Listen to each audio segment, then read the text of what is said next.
Hey, everybody. Welcome to the BA Zones pre-show. We're going to get going here in 3 minutes. I'm just going to unplug something here and hopefully you'll continue to hear me because it sort of sounds like I'm underwater. So let's try this. Okay, how's everybody doing tonight? Hopefully that sounds a little bit better and I'm not breaking anyone's ears. Okay. Hope everybody's having a great night tonight. We are going to be talking about, let me get rid of that. Tonight we're going to be talking about rules and what rules to include in your requirements document and why you'd want to do that. So this should be an interesting little ride. And Kathleen, hopefully everything will go great tonight because Kathleen rebuilt the system over the weekend. She was just telling me that. So that's always fun. You never know what's going to happen there. So yeah, we're talking about rules. You know, it's funny. I went to last week. I forget what day it was, Saturday or Sunday. My grandson was in an all-star baseball game, and you cannot believe how many rules they have associated with these all-star games. And they even had to call up division at one point and check out a rule. So rules sort of define our lives. You know, we've got rules everywhere. And even at that, at that young age, it's like crazy town. But in a minute, we're going to be talking about all the rules that we abide by as business analysts. So while we're hanging out here, let's do a little trivia question here. Just for the heck of it, just for the fun of it. So if you're listening out there and you are a, Saturday night SNL fan, you may or may not know this. I was kind of surprised by it. But what comedian was the first host of NBC's Saturday night SNL Live? Just as a hint, this person is no longer with us. So that ought to give you, narrow it down. It's too bad you just can't call in and say, well, is it male or female? And we could do that fun little thing, but it's not that sophisticated. But it is 8:00. It is go live time, but I will give you the answer to that. If you're just joining us live, this is the BA Zone Live. Welcome, everybody. And we're going to be talking about the rules to include in your requirements document. We're running just a little bit late, and I asked a trivia question. What comedian was the first host of NBC's Saturday Night Live? Ding, ding, ding. That was George Carlin. George Carlin. It's cracked me up. Just logical comedy just cracks you up. Okay, so rules. That's the subject tonight. You know, there are different types of rules out there that we can use to help clarify our requirements. So tonight we're going to talk about 3 of the most helpful rules that you can and should probably include in your documentation. And our first rule of the night, though, as always, is to introduce ourselves. So without further ado, I am Marianne Morrison, and Kathleen Sinnott is ruling the technical aspects of the show. I know those kind of sound cheesy because I change it every week, but it tickles me. I don't know why. And together we are the BA Zone. So if you have any questions or comments during the show, please feel free to jump right in. Or you just want to hang out with us too, that's fine. Everybody is welcome. We like to share the wealth and have a good time. So make yourself comfortable. Take a deep breath, if you can, with all the allergies, and open up your mind while Kathleen kicks off the show's intro. Kathleen?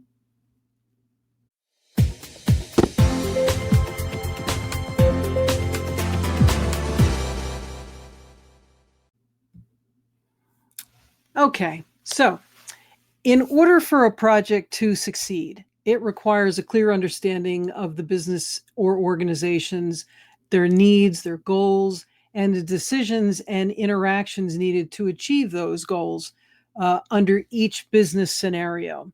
So when we prepare a requirements document, whether it's a straightforward business requirements doc or maybe one of a hybrid document that provides business requirement and defines the solution, the application features to be developed. The main goal is to provide clear and concise understanding in order for the entire team to create that path for success. So rules help us get the job done. And tonight we're going to talk about three of them. We're going to be talking about business rules, functional rules, and validation rules. So in general, these rules beget each other. A business rule spawns functional rules to implement the business rules, and validation rules sort of keep the process honest by making sure everything's being achieved. So the business requirements document captures what someone may or may not do in specific, scenarios, and it gives criterias and conditions and exceptions, et cetera.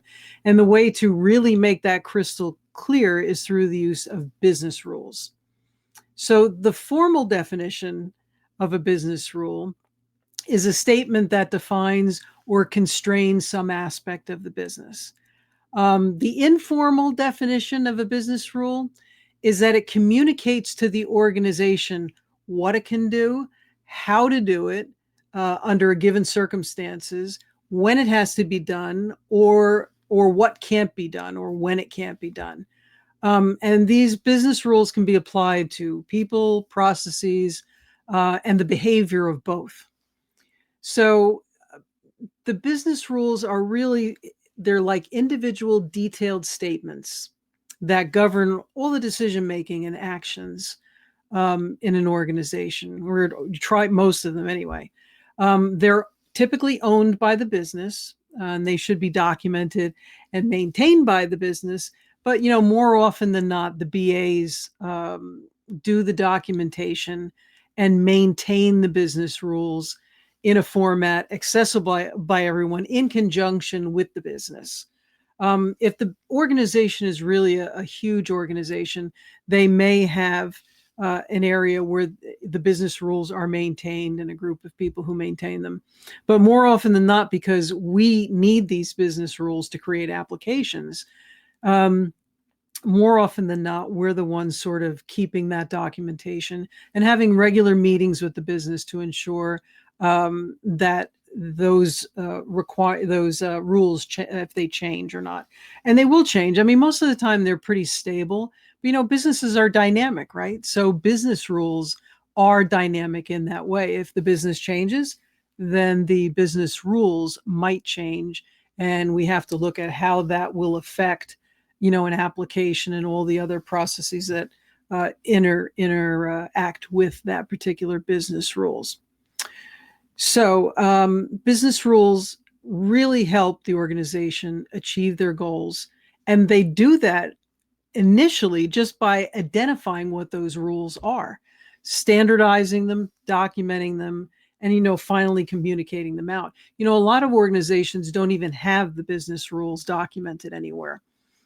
Which makes it kind of difficult to make sure that you are giving complete requirements to something if you don't know what they are.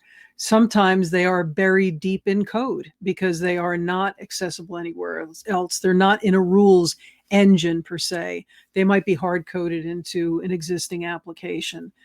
So just identifying those business rules will help move the business forward because everybody will be on the same page as to what they mean and what they mean for processes in the application. At a more finite level, the benefits of business rules include that they help you to create these concise and complete requirements document by removing this ambiguity and confusion around different details of the business and how the business is run. It makes them easy to change. Instead of them being embedded in that code, we can put them in a nice little spreadsheet with a unique identified number on them, and we can access them readily. And they also will ensure that you remain compliant. This is a big issue for, healthcare companies or government contract companies maintaining compliance with, government rules, et cetera. This will help ensure that you do that by making sure, you have all the rules around compliancy that you need.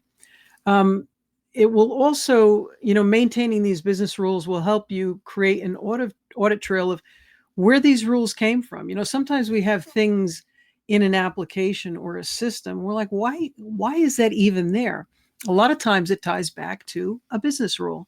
And you might try to remove that, or you might actually remove it, not knowing that it is satisfying a business rule. And without that documentation of that business rule, you have no idea where that information came from. So it's a great way to maintain an audit trail. Excuse me, it's a little dry in here tonight. Also, it'll help you to be agile. It'll make it easy to change and understand the effects of a change, because you can move quickly as long as these 5 or 6, whatever 100 conditions are in place for the business rules. So by actually documenting them, you are actually more agile once they are documented. It creates an air of transparency because everybody can access it. Everybody is on the same page, common ground. They can be applied consistently across an organization. And it really is helpful if you're going to do any type of future migrations. If you're going to migrate from a legacy system into a new system, whether that system is off the shelf, or if you're building it yourself, it's actually going to make those migrations easier and having those rules documented and in place. So where do these rules come from, these business rules? You can find business rules internally in your organization, and there's also external sources. And it's sort of done during discovery phase. If you haven't done this before, you can start to find business rules in policies and procedure manuals, or whether they're online or not. Certain metrics or performance indicators that a company may track and maintain. Contracts, if you have contracts with other vendors or other clients, there may be service level agreements that you have to hit a certain service level target. There could be customer types, process flows, products, again, embedded code from current functionality, or you can get it from people, subject matter experts. And those are some of the internal sources where you can start to build this rules, this whole rules engine type of thing. So from external sources, it could be an industry's best practices, right? If you're in the healthcare industry, the finance industry, there are going to be certain best practices that a company may follow, and that can become, each one can become a business rule. And there may also be the compliance and the constraints, the government regulations, the HIPAA requirements, et cetera. So when you're looking at these type of internal and external sources to define your business rules, what are you looking for? Well, some examples would be, as you're going through, you're looking to see, stopping points where a decision has to be made. If a condition exists, do this or don't do that. So that sort of decision or conditional type of branching logic, you're looking for that, because typically in there are rules that need to maintain. You're looking for calculations or computations, or rules that when you put two things together, they create criteria or actions that you have to take based on the results of those particular calculations. Those are called, another term for that is a derived rule. It's derived from other pieces of information and actually might create its own rule. You're looking for relationships. Are there rules around interactions with vendors or vendor processes or client processes? Are there relationships interdepartmentally, between departments? If you're creating orders and there's a fulfillment house that has to fill those orders, what are the rules around that type? It could be data feeds. It could be just interaction in general, email, whatever messaging. Are there rules around that type that you can you can sort of see when you're looking at it. Are there targets or benchmarks, whether they're internal or external? Are there privacy or security concerns, access or permission rules? Only certain roles can do something like that. So are there constraints on behavior? For example, you must be a registered nurse to complete this action. That's sort of that type of access or constraint on a certain behavior. Are there limitations on time? Is there a turnaround time that has to be achieved? Does this form need to be completed within 10 days? Are there those time restrictions or limitations? That's something to look for. That becomes a business rule. How does the organization use their information or their data? You're sort of looking at that. If you're doing any type of reverse engineering, look at fields in the system. What data are they collecting? What is required? Why is it required? These can be reverse engineered back out to business rules. So, this information, all of this type of information, that's just a few examples. All of that is a way of collecting your business rules. It's the basis for your business rules. And those rules, once defined, will directly, and I do directly, affect your functional rules for an application. They would also affect your rules for a given processes outside of an application. But specifically, when we're talking about documenting application or functional rules, they will have a direct effect on it. And if you miss those business rules, you may wind up missing a pretty big piece of functionality that then will cost time and money to go back and redo. So those functional rules, before we get to functional rules, one of our business rules is to take a break. Take a break and welcome all of our newcomers to our community and give a big round of applause. And thank you for taking the time to get to know us better. And if you haven't already done so and you're listening tonight, we invite everyone to sign up for our mailing list so you can be the first folks to receive information about upcoming events, classes, and free stuff. And we collect minimal information and we don't share that information with anyone. And you can also like us and follow us on Facebook. And if you're on YouTube, you can subscribe and hit the little bell icon and you'll get notified when we go live. So, whether you're watching us live or on a playback, we encourage you to join our community and help us to make it a place where we can share our experiences and give each other a hand, because that's what's really important to everyone, giving everybody a leg up. So that's done. That's it. I'm just going to check over with Kathleen since I don't have my earpiece in and find out what's going on. Nope, we're good. Okay. So let's talk about functional rules. A functional rule specifies what the system should do, how it should behave, and the information that should be collected and stored in order to support, you got it, a business rule. Not always a business rule, it could be supporting processes, but everything always ties back to an overarching business rule, right? So how can you tell the difference between a business rule and a functional rule? Now, we get that question a lot. And we always use the old standby that if you could satisfy the rule, a business, if you could satisfy any rule without using any technology. So go back to paper and pencil, no technology.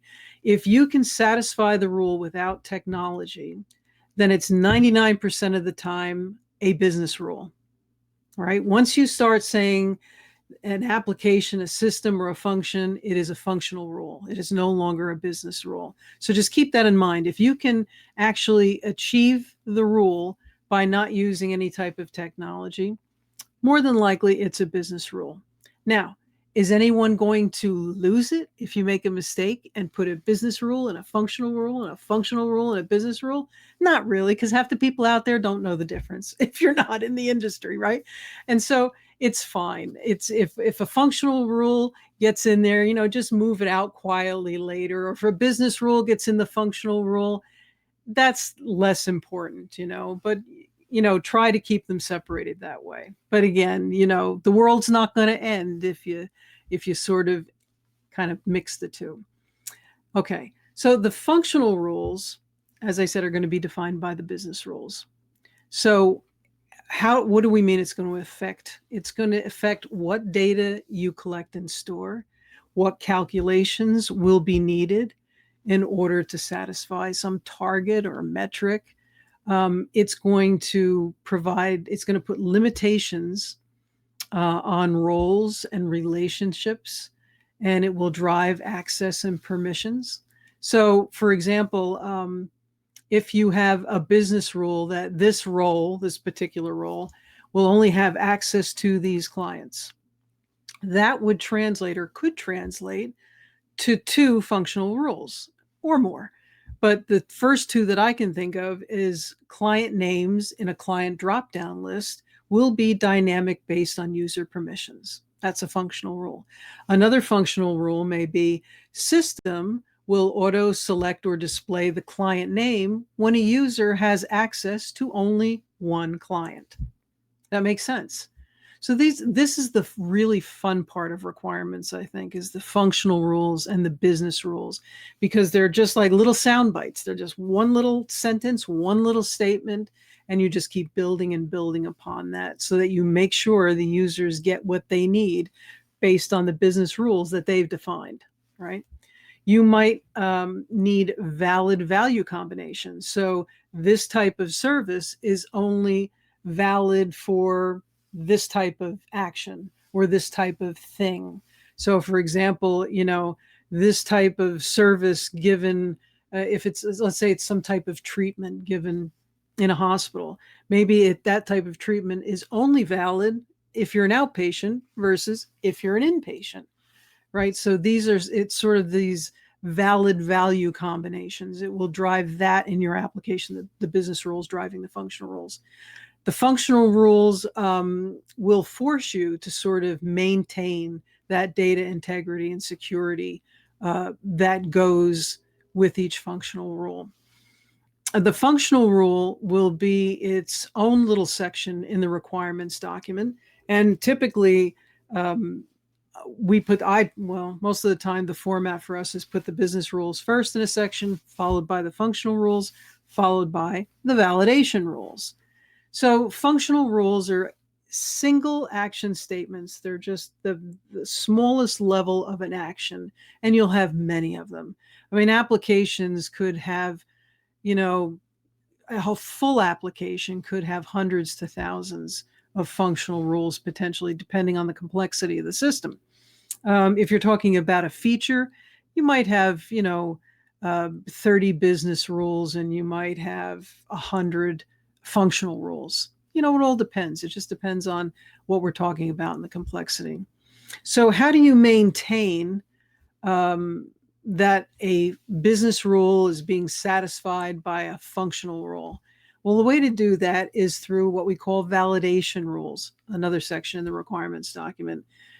And validation rules determine what actions would trigger or test a given rule, be it the business or the functional, but typically it is the functional rule. So when you're thinking about this, if you're thinking about the best way to test whether a rule is going to work or not, is by trying to violate it, by trying to break it, by trying to make it do what it's supposed to do. This is sort of like sneaking out of the house at night. You're pushing the envelope, you're testing the waters to see how far you have to go before you will trigger a response. A parent screaming at you or a violation of the rule, probably screaming at you for a violation of the rule. But, you have to think about how will this rule be activated and or violated. So you have to think about if I enter a record, will it trigger this rule? If I update a record, if I delete a record, if I add a value to a field or update a value to a field, or if I don't enter a value in a field, maybe it's a required field. And if I don't enter, what's going to happen? A message might display. if I have to get a derived value, is it giving me the derived value? Do I have the right combination of information? Um, can I access this information? Am I allowed to access this information? So this is all the validation. You come up with a scenario, again, a one-line scenario to test a particular functional rule. Validate. So if a field is a required field for a user to enter, the validation would be, I don't enter the field. Did it validate it or not? Did it violate the rule that says I have to have a required um, entry, data entered into that field? So that's what validation is about. So, and just to wrap that up, wrap these three types up. And these are the three types that we always add to our requirements document. We are always adding, wireframes and other things as well to our comps, but we always add business rules, functional, and validation rules to our documents, to our requirements document. So rules, although it sounds like they're counterintuitive, will help you create flexible designs, help you quickly automate logic or processes, and ensure that your development is agile and compliant. And it also helps you get buy-in and agreement and improve communication across all levels of the team, from users to developers to QA, BA, web designers, what have you, and the organization or business in general. So just to help us improve communication, Kathleen will put up there where you can access us or get a hold. And you can follow us on the bazone.com. That's our website. And please, if you have any suggestions or any questions or comments, if you're watching this in the replay, just access the BA Zone, just drop us a message. And we do get back to everybody. If you have any suggestions for future shows, things you'd like to see, a lot of our best ideas come from our audience. You can also access at Twitter at the BA Zone, on Instagram.com, the BA Zone, Periscope.tv, the BA Zone, Facebook.com, the BA Zone, and YouTube.com, the BA Zone. So please definitely contact us with any of your comments or questions. And if you haven't done so with rules, we encourage you to begin today. If you do not have business rules in your current organization, maybe it's too small, it's a smaller organization, practice creating business rules from internal documents, from out of people's heads, external documents, if you deal with external sources of information.